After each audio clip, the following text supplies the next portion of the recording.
Paşinyan bildirib ki, Azərbaycanın əsas hissəsi ilə Naxçıvan arasında maneəsiz əlaqə təmin ediləcək. Ermənistanın baş naziri Nikol Paşinyan daha əvvəl bəyan edilmiş ərazi bütövlüyü, suverenlik və yurisdiksiya prinsiplərinə uyğun olaraq Azərbaycanın əsas hissəsi ilə Naxçıvan arasında maneəsiz əlaqənin təmin edilməsinə hazır olduqlarını bildirib. Beynəlxalq sülh və rifah üçün Tramp marşrutunun TRIP reallaşdırılması çərçivəsində birgə bəyanatın mənası və praktik əhəmiyyəti ondan ibarətdir ki, sülh Ermənistanda və regionda çox konkret və praktik addımlarla bərqərar olur. Bu artıq reallığa çevrilib.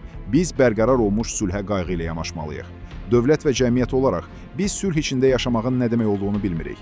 Biz bunu yalnız tədricən öyrənirik və bu çox vacib bir prosesdir. Sülh çox yavaş-yavaş şuurumuza daxil olur və bu normaldır, deyə Paşinyan Nazirlər Kabinetinin iclasında bildirib. Yeni zamanlar gəlir və biz Ermənistanın və onun vətəndaşlarının inkişafı, azadlığı, xoşbəxtliyi və rifahı üçün bu tarixi fürsətdən maksimum dərəcədə istifadə etmək üçün daha diqqətli işləməliyik, deyə Ermənistanın baş naziri qeyd edib.